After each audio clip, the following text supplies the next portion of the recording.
할렐루야, 반갑습니다. 2024년도 마지막 주일입니다. 예배 드리러 나오신 우리 성도님들 주님의 이름으로 환영하고 축복합니다.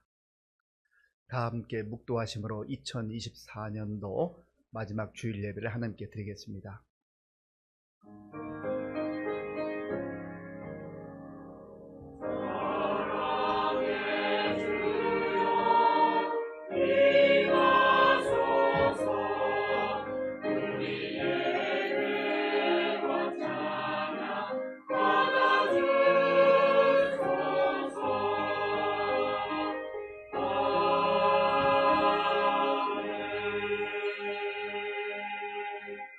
이 날은 여호와께서 정하신 것이라. 이 날에 우리가 즐거워하고 기뻐하리로다. 여호와여, 우리가 구하옵나니 이제 형통하게 하소서. 아멘. 아버지 하나님, 감사합니다. 2024년 한 해를 허락하신 그날부터 지금까지 주의 은혜로 보호하시고 인도해 주신 것을 감사합니다. 이 시간 우리의 마음과 정성을 다하여 영과 진리로 드리는 예배를 기쁘게 받아주시고 우리 각 사람을 만나주시고 하늘의 소망으로 하늘의 영광으로 충만케 하여 주시옵소서. 예수님의 이름으로 기도하옵나이다. 아멘. 교동문 78번을 교독하겠습니다. 교동문 78번입니다. 너희는 마음에 근심하지 말라. 하나님을 믿으니 또 나를 믿으라. 내 아버지 집에 거할 곳이 많도다. 그렇지 않으면 너희에게 이르렀으리라. 내가 너희를 위하여 거처를 예비하러 가노니 가서 너희를 위하여 거처를 예비하면 내가 다시 와서 너희를 내게로 영접하여 나 있는 곳에 너희도 있게 하리라. 내가 어디로 가는지 그 길을 너희가 아느니라. 누가 이르되 주여 주께서 어디로 가시는지 우리가 알지 못하거늘 그 길을 어찌 알겠사오나이까. 예수께서 이르시되 내가 곧 길이요 진리요 생명이니 나로 말미암지 않고는 아버지께로 올 자가 없느니라. 아멘. 이 시간 지난 한 주간을 돌아보며 우리의 죄를 하나님께 참회하는 기도를 드리겠습니다.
우리가 알거니와 우리의 옛사람이 예수와 함께 십자가에 못 박힌 것은 죄염음이 죽어 다시는 우리가 죄에게 종노릇하지 아니하려 함이니 이는 죽은 자가 죄에서 벗어나 의롭다 하심을 얻었음이라. 아멘. 나는 전능하신 아버지 하나님 천지의 창조주를 믿습니다. 나는 그의 유일하신 아들 우리 주 예수 그리스도를 믿습니다. 그는 성령으로 잉태되어 동정녀 마리아에게서 나시고 본디오 빌라도에게 고난을 받아 십자가에 못 박혀 죽으시고 장사된 지 사흘 만에 죽은 자 가운데서 다시 살아나셨으며 하늘에 오르시어 전능하신 아버지 하나님 우편에 앉아 계시다가 거기로부터 살아있는 자와 죽은 자를 심판하러 오십니다. 나는 성령을 믿으며 거룩한 공교회와 성도의 교제와 죄를 용서받는 것과 몸의 부활과 영생을 믿습니다. 아멘. 사랑과 은혜가 풍성하신 하나님 아버지, 어둠 가운데 참빛으로 오신 예수 그리스도를 이 땅에 보내주시고 온 인류를 구원하시기 위한 놀라운 은혜를 베풀어 주심에 감사와 찬양과 영광을 드립니다. 춥고 어두운 계절 속에서 한결같은 사랑으로 저희를 붙들어 주시고 한 해의 마지막 주일을 허락하셔서 주님께 예배드리게 하시니 감사합니다. 지난 한 해 동안 크고 작은 일들을 통하여 저희를 연단하시고 주님의 은혜 안에서 살아갈 수 있도록 인도해 주셨던 주님의 사랑에 감사하며 2024년 마지막 드리는 이 예배 가운데 임하셔서 홀로 영광 받으시옵소서. 사랑의 주님, 저희의 부족함과 연약함을 고백합니다. 말씀이 주시는 힘과 지혜를 따라 살지 못하고 우리의 욕심과 교만으로 인해 주님의 길을 벗어나 방황하였고 주님의 음성에 귀 기울이기보다는 세상의 소리에 더 민감했던 순간들이 있었음을 고백하오니 주님 불쌍히 여겨주시고 용서하여 주옵소서. 예수 그리스도의 보혈로 모든 허물을 씻어주시고 정결한 심령이 되게 하시사 다시 일어설 수 있도록 은혜를 베풀어 주옵소서. 이제 죄의 자리에서 떠나 하나님의 자녀로 주님께서 기뻐하시는 모습으로 변화되게 하여 주시옵소서. 교회를 위해 기도합니다. 지난 한 해 동안 우리 교회에 많은 영혼들을 보내주심에 감사드립니다. 말씀과 기도로 성장하게 하시고 서로 사랑과 위로를 나누며 그리스도 안에 형제 자매로 아름다운 교제를 나누게 하옵소서. 주님, 우리 교회가 예수 그리스도의 사랑을 온전히 실천하며 분열된 이 땅의 치유와 회복을 위해 기도하는 사명을 감당하게 하여 주옵소서. 교회의 모든 성도들이 말씀과 기도로 무장하여 세상 속에서 빛과 소금의 역할을 감당하게 하시고 참 빛으로 오신 예수님을 주변 이웃들에게 전하는 복된 도구가 되게 하여 주옵소서.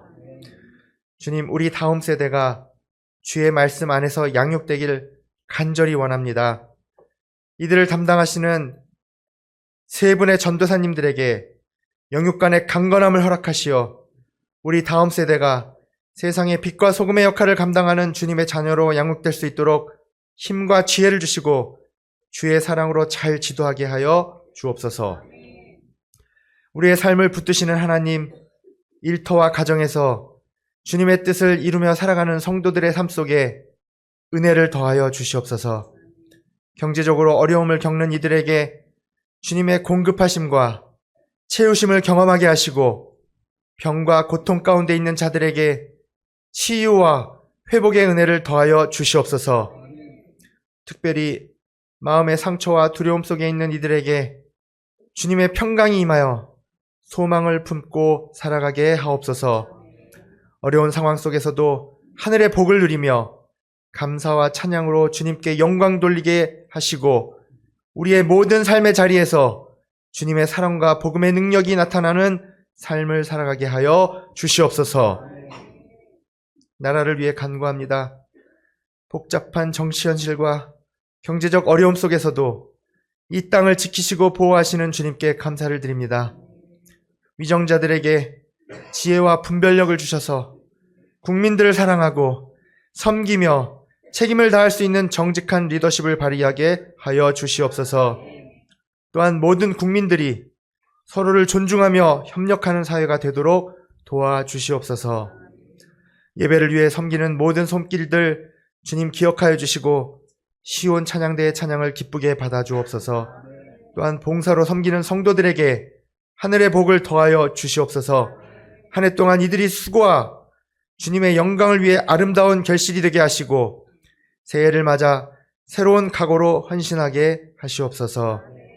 말씀을 전하시는 목사님께 성령의 능력을 더하여 주시고 그 입술을 주관하셔서 선포되는 말씀을 통해 우리의 삶이 변화되고 새해를 향한 비전을 품는 시간이 되게 하여 주옵소서.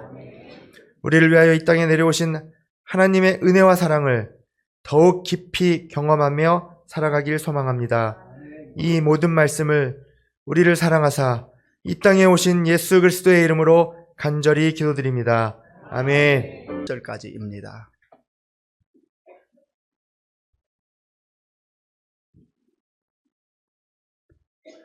신약 성경 345쪽 디모데후서 4장 1절에서 8절까지의 말씀을 교독하겠습니다. 하나님 앞과 살아있는 자와 죽은 자를 심판하실 그리스도 예수 앞에서 그가 나타나실 것과 그의 나라를 두고 엄히 명하노니 너는 말씀을 전파하라. 때를 얻든지 못 얻든지 항상 힘쓰라. 범사의 오래 참음과 가르침으로 경책하며 경계하며 권하라. 때가 이르리니 사람이 바른 교훈을 받지 아니하며 귀가 가려워서 자기의 사욕을 따를 스승을 많이 두고 또 그 귀를 진리에서 돌이켜 허탄한 이야기를 따르리라. 그러나 너는 모든 일에 신중하여 고난을 받으며 전도자의 일을 하며 네 직무를 다하라. 전제와 같이 내가 벌써 부어지고 나의 떠날 시각이 가까웠도다.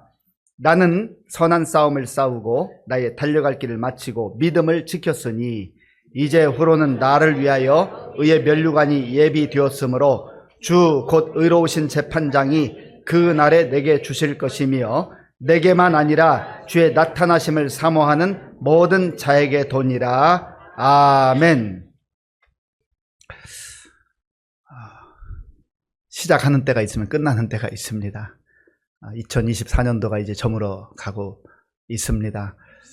하나님께서 우리 개인의 삶을, 또 우리 가정을, 교회를 지켜주시고 인도해 주셨습니다. 어려움 가운데 있는 우리나라와 민족도 하나님께서 또 회복시켜 주시고 안정된 그런 국가로 세워주실 줄로 믿습니다. 빅터 프랭클이라고 하는 분이 있습니다. 이분은 정신과 의사이고 상담 심리학의 대가입니다. 보통 심리학 하면 프로이트가 이제 굉장히 그 1세대의 그 학자입니다. 그 다음에 아들러라고 하는 사람이 또 2세대 심리학계의 거장입니다.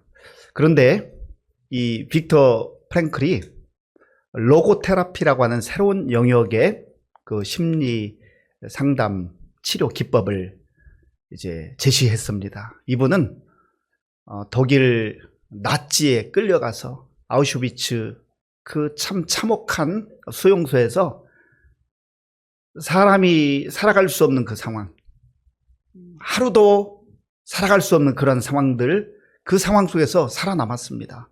그래서 나중에 추록한 이후에 죽음의 수용소에서라고 하는 그런 자기 경험했던 그 경험을 기반으로 책을 썼고, 또 그 내용 중에는 역시 로고테라피에 관련된 내용이 있습니다. 이 로고테라피라는 게 뭐냐면, 로고라는 것은 로고스라고 하는 이 그리스 말인데요. 원래 말씀이라는 뜻도 있고 또 의미라고 하는 뜻도 있습니다. 그러니까 의미 치료 방법이라는 뜻이에요. 로고테라피, 테라피는 치료하다, 그런 뜻인데 의미가 있어야 한다는 거예요. 실제 이 죽음의 수용소 아우슈비츠, 거기에서 살았던 그 경험들을 이야기하는데 거기는 사람이 살 수 있는 곳이 아닙니다. 사람이 있지만 사람다운 삶을 살 수가 없어요. 그리고 오늘 하루 버텨내는 게 뭐 정말 그럴 힘이 없는 곳이에요. 그리고 희망이 없어요. 언제 죽을지 몰라요. 언제 끌려갈지 몰라요. 거기는 이름도 없고 번호표만 있는데 수감번호, 이름 부르면 그냥 불려가서 죽는 거예요. 독가스로 가기도 하고. 그냥 죽음이 너무나 흔하게 볼 수 있는 그런 곳이죠. 죽음의 수용소에서. 거기에서 이 빅터 프랭클이 어떻게 살 생각을 했을까? 살 수 있는 상황도 아니고 살만한 희망이 있는 것도 아니고 그저 죽음을 향해서 달려가는 것과 같은, 하루하루 죽음을 기다리는 그런 현장에, 그리고 얼마나 고달픈지 그 감시하는 사람들이 내버려 두지 않습니다. 카포라고 하는 그 감시원, 경찰이 있는데요. 그 수감자 중에서 아주 악독하게 생긴 사람들, 같은 끌려간 사람이었는데 이 사람들 중간 지도자를 세워가지고 얼마나 악독하게 구는지 정말 치가 떨리고 차라리 죽는 게 낫겠다 싶을 정도의 그런 환경입니다.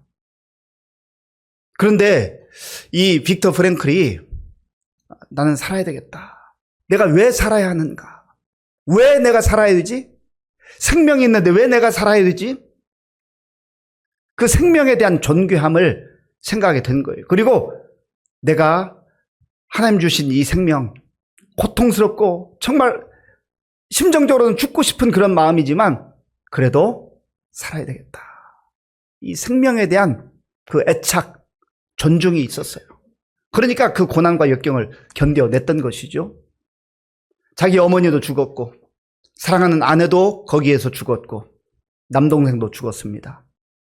이 빅터 프랭클과 여동생이 살아남았는데 다른 사람들은 그렇지만 가족들이 죽어가는 그 참혹한 상황 속에서 내가 왜 살아야 되는가, 그 의미가 주어지지 않으면, 그 의미를 깨닫지 못하면 어떻게 살겠어요. 그래서 그것을 계속해서 되뇌이고자 이 빅터 프랭클이 나름대로 노력을 하는데 이 컵 하나에 이렇게 물을 한 컵 주는데요, 그 마시라고 주는 그 뭐 몇 모금 안 되잖아요.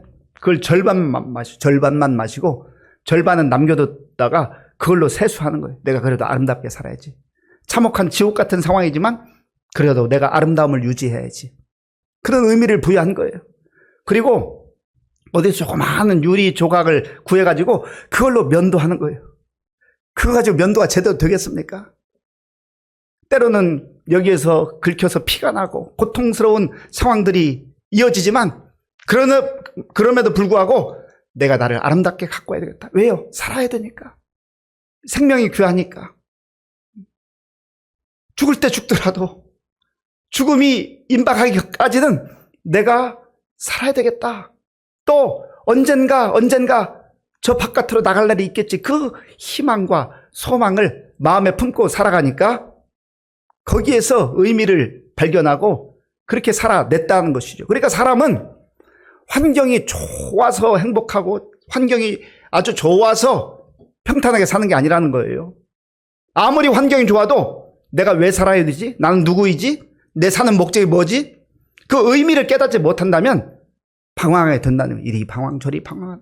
그러니까 우리 주변에서도 보면 어떤 사람들은 환경이 너무너무 좋아요. 돈도 많아요. 평생 써도 다 못 쓸 그런 돈을 가지고 있는데도 그저 인생이 망가지고 알코올에 중독되고 마약에 중독되고 그래서 그 인생이 무너지는 것을 보잖아요. 왜 그래요? 의미를 발견하지 못하니까. 의미를 모르는 거예요. 그러니까 그 삶이 무질서해지고 망가지게 된다라는 거예요. 오늘 우리가 함께 읽었던 본문은 사도 바울이 영적인 아들로 여겼던 디모데에게 쓴 편지입니다. 바울은 마치 죽음의 수용소에서 이 편지를 쓰고 있는 빅터 프랭클, 그 내용은 좀 다르지만 그 고통, 그 박해, 그 역경, 시련 견딜 수 없는 그런 고난을 받았습니다. 고린도 후서 1장에 보면 내가 얼마나 고난을 당했는지 살 소망이 끊어졌다. 희망, 소망을 버린 것은 아니지만 상황적으로 보면, 환경으로 보면 그랬다는 것이죠.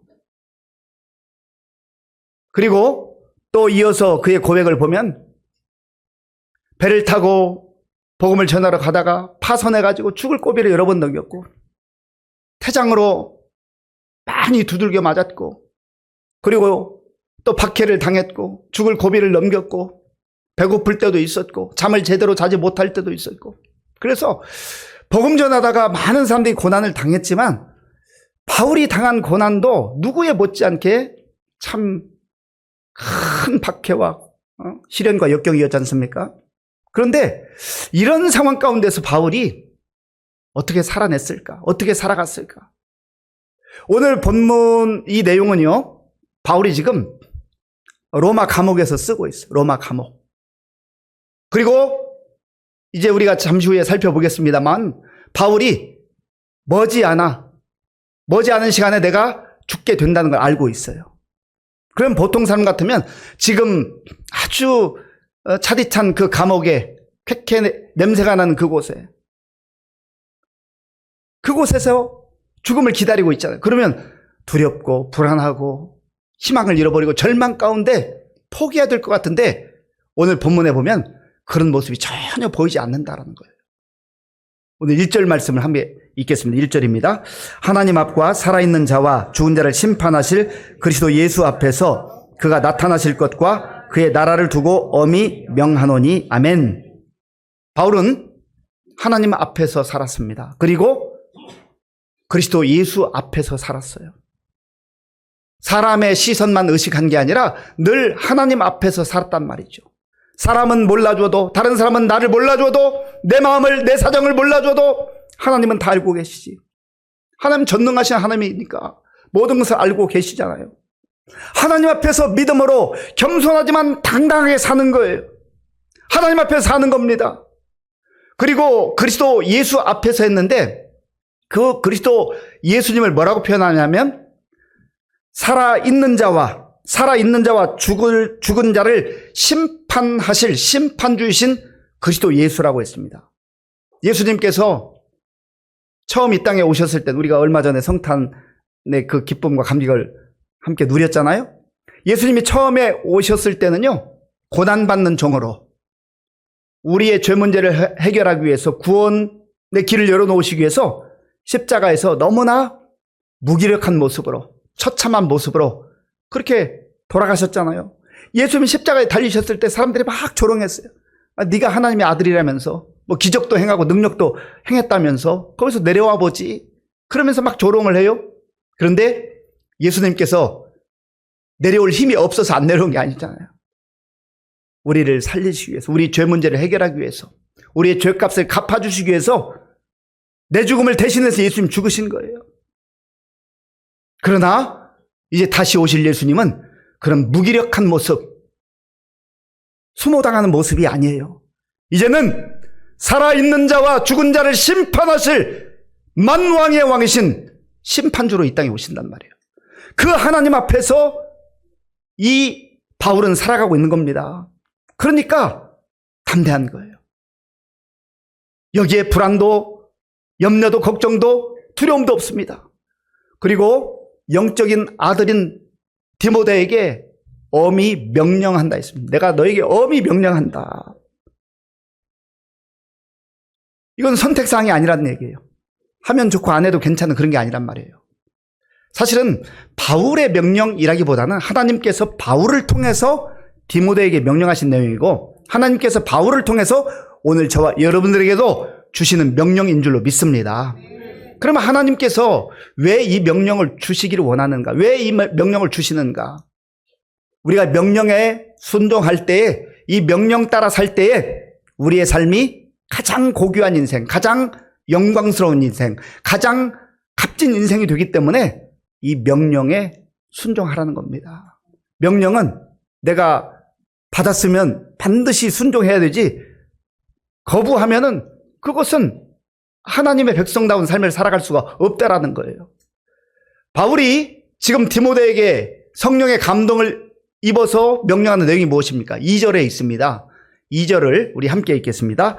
너는 말씀을 전파하라. 때를 얻든지 못 얻든지 항상 힘쓰라. 범사의 오래 참음과 가르침으로 경책하며 경계하며 권하라. 아멘. 바울이 지금 하나님 앞에서, 그리고 산자와 죽은 자를 심판하실 예수 그리스도 앞에서 명령을 하는데, 너는 말씀을 전파하라. 말씀을 전파하라는 거예요. 왜 말씀을 전파하라는 겁니까? 말씀에 생명이 있기 때문에, 말씀에 능력이 있기 때문에 그래요. 말씀이 무엇입니까? 말씀은 바로 복음이에요. 복음. 복음이라는 것은 유앙겔리온, 기쁜 소식입니다. 구원의 소식이에요. 그러니까 기쁜 소식이 되는 것이고 복된 소식이 되는 겁니다. 지금 바울이 디모데에게 너는 말씀을 전파라 했는데, 바울 자신이 이 말씀을 전하기 위해서, 복음을 전하기 위해서 세계 곳곳을 다녔고 지금도 복음을 전하다가 그 고통 가운데 있는 것 아니겠습니까? 그런데도 비굴하지 않아요. 그런데도 당당해요. 담대해요. 이 말씀은 복음이고, 복음은 기쁜 소식이고, 이 복음의 핵심은 바로 예수님입니다. 그러니까 말씀이 복음이고 복음이 예수님이에요. 우리가 예수를 믿는 이유가 여기에 있는 거예요. 요한복음에 보면, 요한복음 1장에 말씀이 육신이 되어 우리 가운데 거하심에 우리가 그의 영광을 보니 아버지의 독생자의 영광이요 은혜와 진리가 충만하더라 했습니다. 말씀이 육신이 되어, 말씀이신 예수님께서 이 땅에 육신으로 오신 거예요. 그리고 예수님께서도 이 땅에 오셔서 천국 복음을 전파하셨잖아요.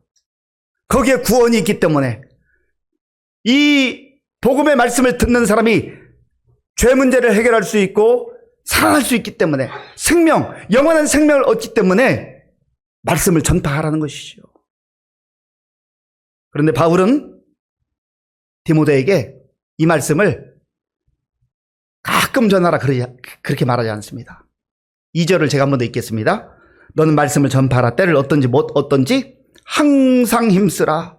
범사에 오래 참음과 가르침으로 경책하며 경계하며 권하라. 아멘. 항상 힘쓰라. 우리의 삶 속에 늘 복음을 전해야 한다는 거죠. 말씀을 전해야 한다는 거죠. 누가 말씀을 전할 수 있어요? 누가 복음을 전할 수 있어요? 이 말씀을 갖고 있는 사람, 말씀을 믿는 사람, 말씀의 확신을 가지고 있는 사람이 전하는 것 아니겠어요? 내가 말씀을 알지도 못해요. 믿지도 않아요.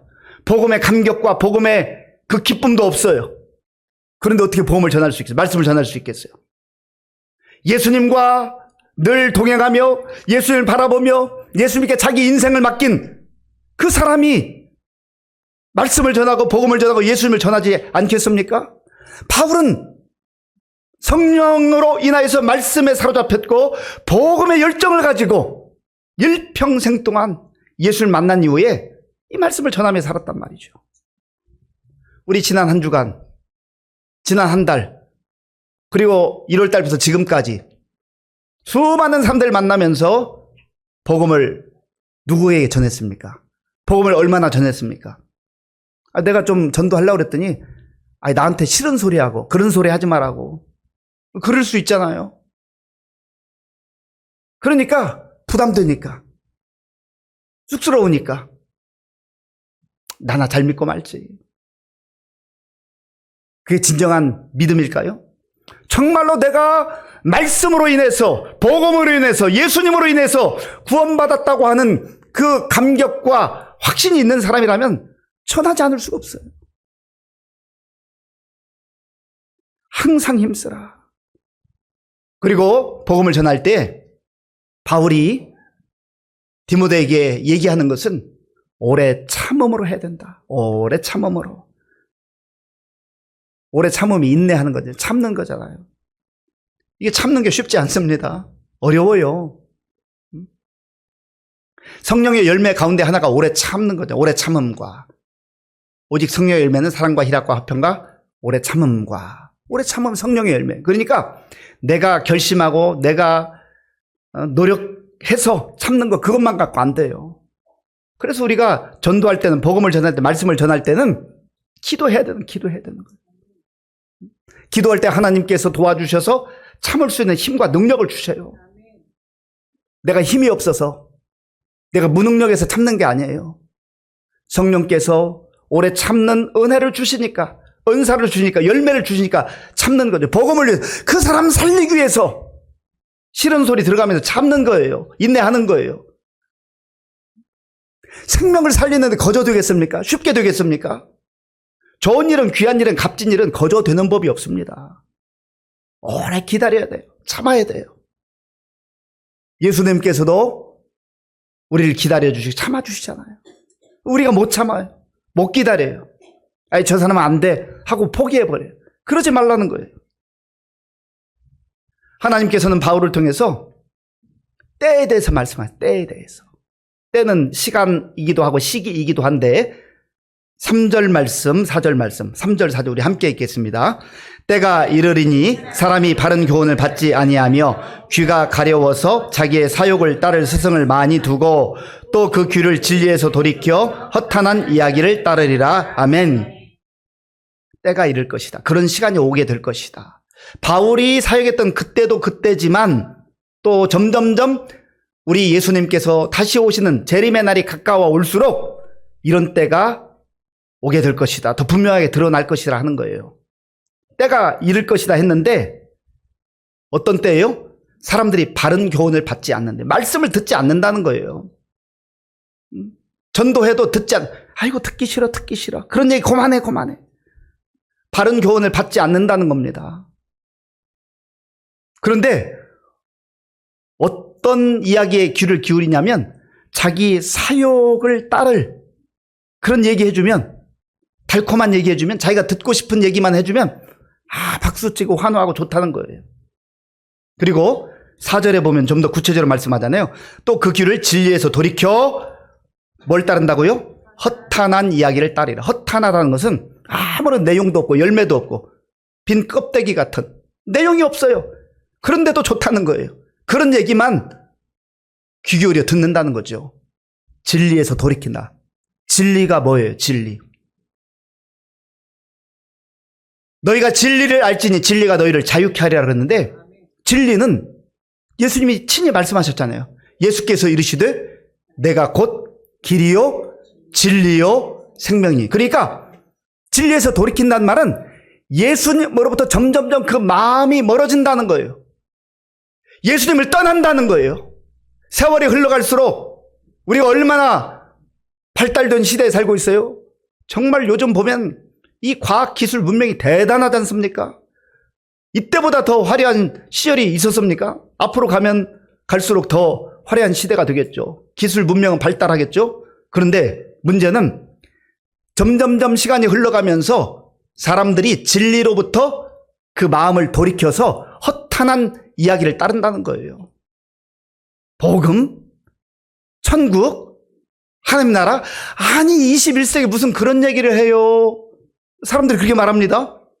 그런데 허탄한 이야기, 자기 귀를 아주 즐겁게 하는 얘기들은 또 거기에 정신 늘 다 집중해서 막 그 이야기 듣잖아요. 성경이 말하는 대로입니다. 세월이 흘러갈수록 예수 믿는 게 점점 어려워진다는 거예요. 전도하기가 쉽지 않다는 거예요. 왜냐하면 사람들이 진리를 떠나가기 때문에. 그래서 바울이 디모데에게 말하는 거예요. 너는 그렇게 하지 말아라. 그렇게 하지 마라. 아무리 힘들고 어려워도 사람들이 손가락질을 하고 욕을 한다 해도, 박해를 받는다 해도 포기하지 말고 복음을 전하라는 거잖아요. 그 내용이 5절에 있어요. 5절을 제가 읽겠습니다. 그러나 너는 모든 일에 신중하여 고난을 받으며 전도자의 일을 하며 네 직무를 다하라. 아멘. 사람 살리는 일은 거저 될 수 없어요. 그냥 할 수 없어요.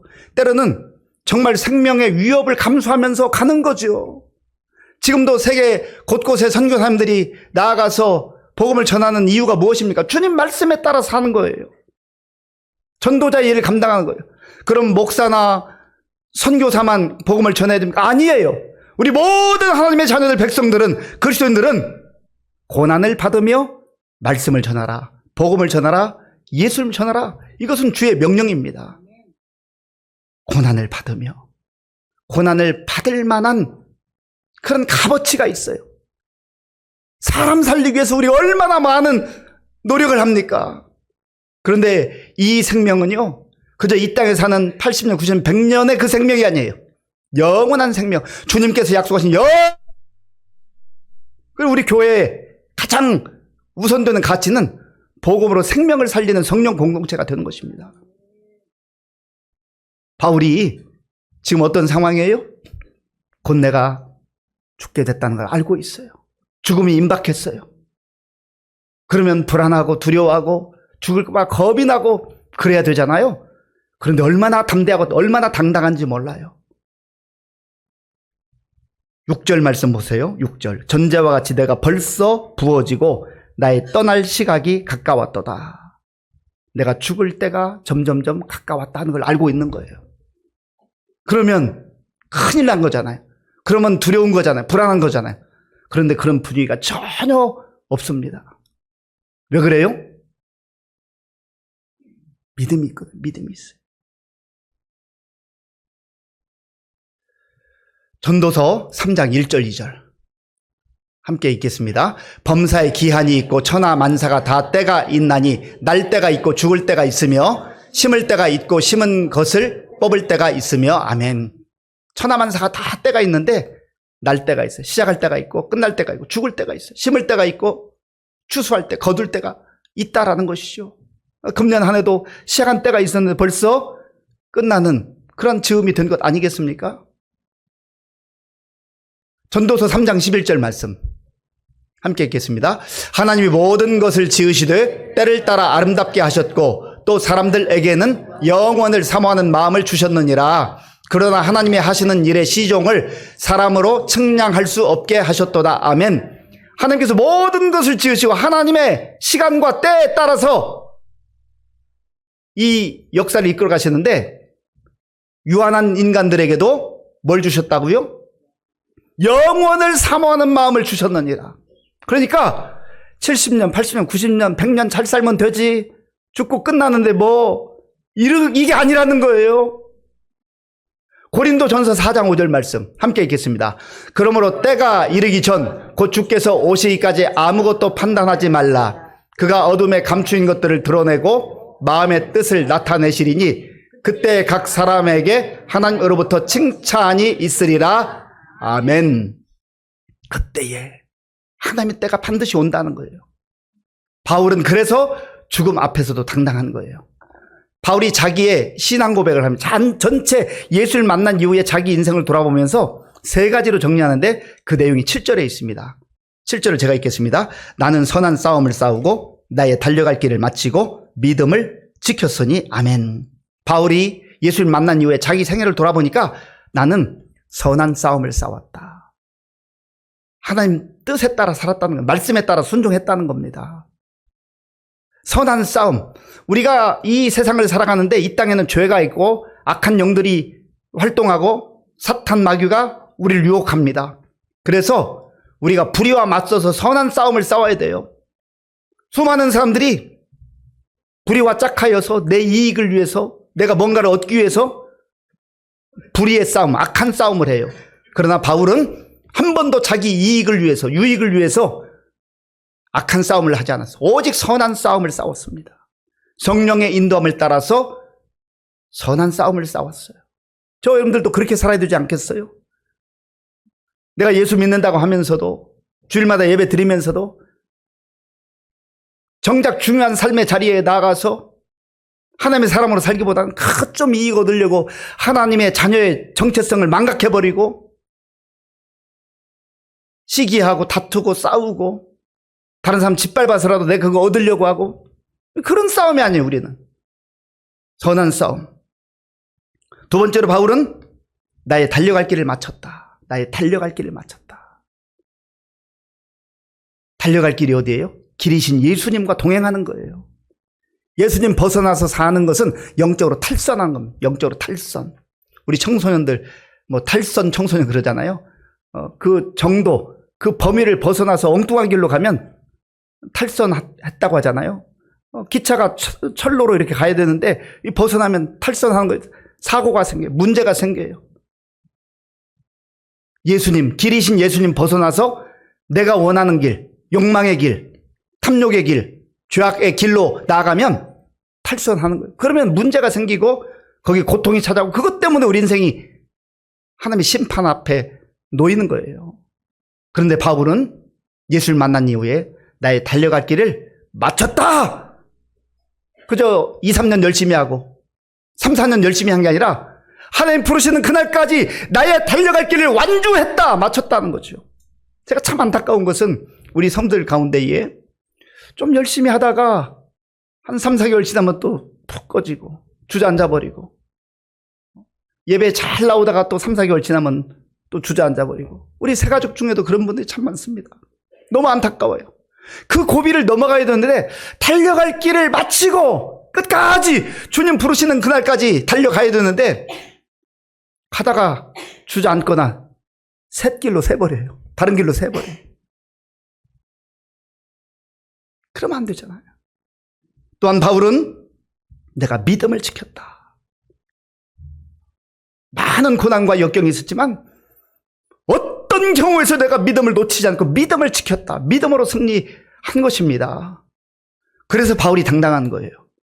그 다음 결론과 같은 8절 말씀 우리 함께 읽겠습니다. 이제후로는 나를 위하여 의의 면류관이 예비되었으므로 주 곧 의로우신 재판장이 그 날에 내게 주실 것이며 내게만 아니라 주의 나타나심을 사모하는 모든 자에게도니라. 아멘. 죽음 앞에서도 두려워하지 않고 담대하고 당당한 이유가 무엇입니까? 이제후로는 죽음 이후에 그 놀라운 영광과 하나님의 약속을 붙들고 있는 거예요. 길병원이라고 있는데 거기 박광수 의사라고 하는 분이 있습니다. 박광우. 이분이 12월 초에 죽음 공부라고 하는 책을 출판을 했는데 저도 지금 좀 읽고 있는 중입니다. 이분은 말기 암 환자 전문 의사입니다. 그리고 파킨슨병의 권유자예요. 이분이 수천 명, 20년이 넘는 동안 수천 명의 그 말기 암 환자들을 만나고 나서 죽음에 대해서 책을 썼어요. 우리 한때 웰빙 잘 삽시다 하는 웰빙이라는 단어가 유행했는데 이분은 웰다잉을 얘기해요. 잘 사는 것, 웰빙도 중요하지만 웰다잉, 잘 죽는 게 중요하다는 거예요. 그래서 죽음에 대해서 공부를 제대로 해야 그래야만 웰빙, 잘 사는 것을 할 수 있다는 거예요. 그 한 대목을 제가 읽어보겠습니다. 죽음은 실제하며 모두에게 똑같이 찾아오고 멀리 있지 않다. 나는 이렇게 우리의 생각보다 가까이 있는 죽음에 대해 이야기하고 싶었다. 언제 올지 알 수 없는 죽음을 생각하고 준비하다 보면 죽음에 대한 막연한 공포와 무지를 벗어나 어느 순간 현재의 삶에 집중하게 될 것이다. 삶의 기쁨을 더욱 밀도 높게 느낄 수 있고 곁에 있는 이들에게 더욱 친절하고 배려하는 사람이 될 것이다. 나는 죽음을 직시함으로써 나 자신의 삶을 좀 더 선명히 인식하고 풍요롭게 살기를 바란다. 내게는 이것이 웰빙이자 웰다잉이다. 그런데 사도 바울은요, 웰빙, 웰다잉까지만 얘기하는 게 아니라 죽음 이후에 하나님 나라를 꿈꾸며 하나님께서 약속하신 의의 면류관을 바라보는 거예요. 그러니까 담대한 거예요. 왜 죽음 앞에서 담대할 수 있는 거예요? 죽어도 사는데, 부활의 예수님을 만났잖아요. 죽어도 사는데, 그러니까 그 죽음의 공포와 두려움을 벗어나서 담대하고 당당하게 살 수가 있는 겁니다. 이제후로는 나를 위하여 의의 면류관이 예비되었으므로 주곧 의로우신 재판장이 그 날에 내게 주실 것이며 내게만 아니라 주의 나타나심을 사모하는 모든 자에게도니라. 바울은 그날을 사모했어요. 바울은 그날에 하나님 앞에 설 것을 확신했습니다. 그러니까 그 수많은 박해와 고통 속에서도 두려워하지 않고 불안에 떨지 않고 담대하게 당당하게 죽음을 직면할 수 있었던 것입니다. 오늘 저와 여러분들은 어떻습니까? 우리 각자가 이 바울이 고백했던 인생에 대한 고백, 내가 선한 싸움을 싸우고 나의 달려갈 길을 마치고 믿음을 지켰다라고 하는 이러한 고백이 우리가 죽음 앞에서 할 수 있는 고백이 될 수 있다면 얼마나 감사하겠습니까? 또한 죽음이 언젠가는 반드시 우리 앞에 찾아올 터인데 앞으로 30년 후에 40년 후에 그때 준비하는 게 아니라 오늘 주님이 나를 부르신다 할지라도 이제후로는 내가 하나님 앞에 서서 하나님이 약속하신 의의 면류관을 받아 누립니다. 그 믿음으로 우리가 살아갈 때에 우리는 당당하게 담대하게 살아갈 수가 있다라는 겁니다. 금년 한 해를 마무리하면서 시작이 있으면 끝이 있구나. 내 인생도 시작이 되었고 이제 어느 지점까지 왔는데 끝날 날이 있구나라고 하는 것을 꼭 기억하시면서 그날 하나님 앞에 서는 그날 영광의 날을 기대하며 소망 가운데 살아가는 저와 여러분들이 될 수 있기를 바랍니다. 또한 하나님께서 새로운 해 2025년도를 허락해 주신다면 그 믿음으로 또 담대하게 살아가는 것이죠. 우리 성도님들, 그날은 반드시 옵니다. 그날 하나님 앞에 서는 그날이 있습니다. 바울과 같이 믿음으로 담대하게 살아서 승리의 노래를 하며 하나님께 영광 돌리는 우리 모두의 삶이 될 수 있기를 바랍니다. 아버지 하나님 감사합니다. 오늘 우리에게 주신 말씀 마음에 깊이 새기고 그날에 대한 소망, 그 날에 대한 확신을 가지고 담대하게 나아가게 하여 주시옵소서. 예수님의 이름으로 기도하옵나이다. 아멘.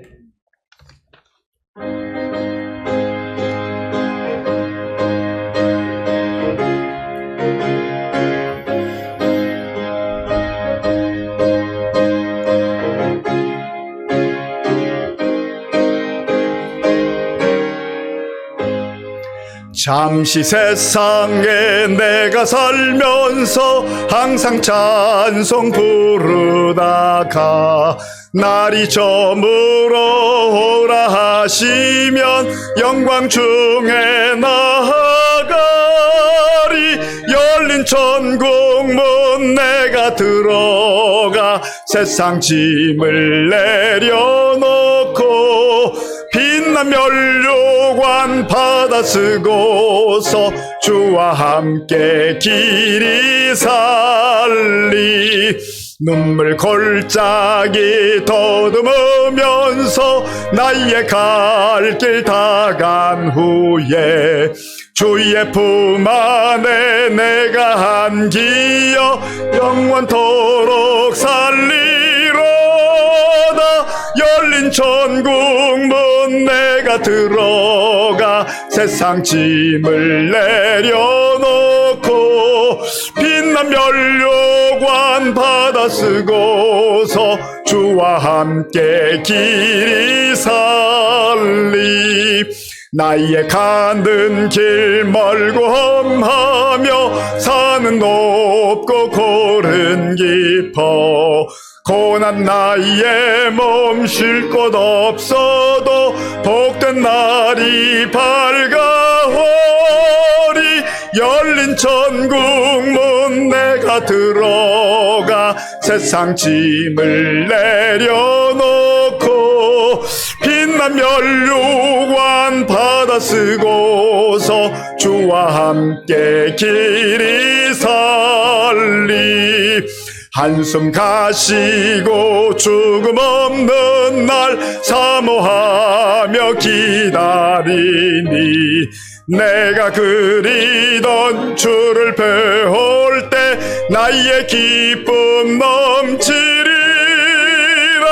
열린 천국 문 내가 들어가 세상 짐을 내려놓고 빛난 면류관 받아 쓰고서 주와 함께 길이 살리.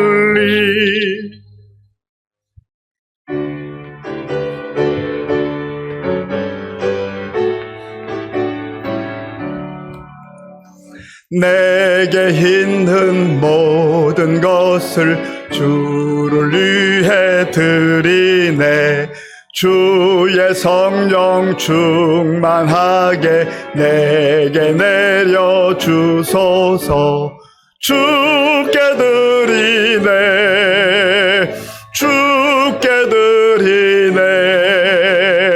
사랑하는 구주 앞에 모두 드리네. 아멘. 아버지 하나님, 우리에게 주신 말씀 마음에 깊이 새기고 믿음으로 그날에 대한 소망을 가지고 살아가게 하여 주시옵소서. 우리에게 베풀어 주신 은혜 가운데 구별하여 주일헌금 11조 감사 헌금과 각종 목적 헌금을 믿음으로 드리오니 기쁘게 받아주시고 이 물질이 쓰이는 곳마다 주의 영광이 나타나며 천국 복음이 전파되게 하여 주시옵소서. 우리 성도님들 가운데에 연로함으로 함께 예배드리고 싶어도 예배드리지 못하고 가정에서 또 요양원에서 영상으로 예배드리거나 홀로 예배드리는 분들이 있습니다. 주여 붙들어 주시고 천국의 소망으로 끝까지 승리케 하여 주시옵소서. 육신의 질병으로 인하여서 눈물로 기도하며 하나님 앞에 간구하는 우리 성도들의 그 기도를 들어 응답해 주시고 하나님 치료의 역사로 함께하여 주시옵소서. 학업과 취업과 결혼과 자녀 양육과 또 여러 가지 경제적 어려움 가운데서 또 생활의 필요를 따라 간구할 때 하나님의 때에 좋은 것으로 응답해 주실 줄로 믿습니다. 나라가 너무나 어지럽고 복잡합니다. 주여 우리나라를 불쌍히 여겨주시고 속히 안정될 수 있도록 주님 도와주시옵소서. 어려운 때 군 복무 중에 있는 청년들과 군인 가족들을 지켜주시고 지금도 세계 열방에 나가 복음 증거하는 선교사님들 하나님께서 보호하시고 인도하여 주시옵소서. 예수님의 이름으로 축복하며 기도하옵나이다. 아멘. 우리 엄정재 권사님이 지난 주일 뇌 출혈로 인해 수술을 하고 지금 회복 중에 있는데 우리 따님하고 또 사위 애기도 같이 왔네요. 저기 유아부실에 있는데 한번 박수로 격려하겠습니다. 예. 네.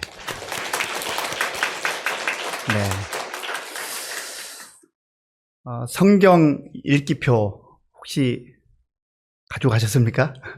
예, 광고를 계속해서 하는데 그래도 예배당 안에서는 기억이 나는 나가면서 잊어버리는 분들 계시는데 1층 로비에 있습니다. 꼭 가져가셔서 2025년도 새해에는 적어도 한 번은 신구약 읽을 수 있도록 그렇게 하시면 좋겠습니다.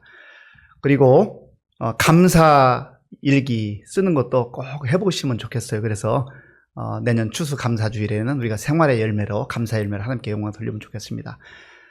내일 모레 31일 이제 마지막 날 송구 영신 예배가 있습니다. 예년에는 11시 30분에 우리가 시작을 했었는데 금년은 30분 당겨서 11시에 예배를 드릴 예정입니다. 참고해 주시고요. 차량 관련 2가지 광고를 드리는데 차량 운행을 이제 우리 주일에 하는 것처럼 한다고 하니까요. 우리 운전한 집사님들하고 잘 연락하셔서 차량 이용해 주시기 바랍니다. 그리고 개인차를 가지고 오시는 분들은 조금 한 10분만 여유를 가지시면 우리 세무서에 좀 될 수 있어요. 그리고 직동공원에는 3시간 동안 무료로 이렇게 또 될 수가 있습니다. 그래서 저도 지금 한 2년 2개월째 토요일 저녁에 되면 꼭 세무서에 갔다 주차를 하고 옵니다. 내가 조금만 수고하면 우리 교인이 한 분이 더 여기 차를 댈 수 있지. 그 마음이에요. 내가 수고하면 다른 사람이 편해지는 겁니다. 우리가 그렇게 좀 잘 협조를 해주시면 감사하겠습니다. 등록하시는 분이 계신데요. 우리 다른 교회 다니시다가 우리 1학년 어린이 손녀딸 수빈이가 우리 아동부에 왔으면 좋겠다 해가지고 할머니가 손녀딸 때문에 우리 교회로 오셨어요. 이모진 권사님 잠깐 일어나시겠습니까? 예, 우리 환영송 하겠습니다. 주의 사랑으로 환영합니다. 주의 사랑으로 환영합니다. 자매 안에서 주의 영광을 보내 주의 사랑으로 환영합니다. 예, 제가 기도하겠습니다. 아버지 하나님, 우리 이모진 권사님 멀리 길림성을 떠나서 이 대한민국에 와서 이렇게 지내고 있는데 손녀딸 수빈이를 위해서 우리 교회에 또 등록을 했습니다. 하나님, 우리 권사님 긍휼을 베풀어 주시고 또 우리 교회에서 잘 정착하게 하시고 아름다운 성도의 교제가 있게 하시고 정말 이 힘들고 어려운 곳에서 우리 성도들로 인하여서 위로받고 세임 얻을 수 있도록 주님 도와주시옵소서. 감사드리오며 예수님의 이름으로 축복하며 기도하옵나이다. 아멘. 네, 다시 한번 힘차게 박수로 축하하겠습니다. 네, 오늘 오후 1시에 신구 기관장 협의회가 1층 교육관 1층에서 있습니다. 함께 참여해 주시기 바랍니다. 우리 다 함께 일어나셔서 지금은 우리 주 예수 그리스도의 은혜와 우리 아버지 하나님의 크신 사랑과 성령님의 교통하심과 역사하심과 인도하심이 죽음의 수용소와 같은 곳에서도 광야와 같은 이 세상 속에서도 하나님 앞에 서는 그날에 대한 확신과 소망으로 담대하게 살기로 결단하는 모든 성도들 머리 위에와 저들의 가정과 자녀들과 일터 위에와 몸된 교회 위에와 우리나라와 민족 가운데 이제로부터 영원토록 함께 하옵시기를 간절히 축원하옵나이다. 아멘.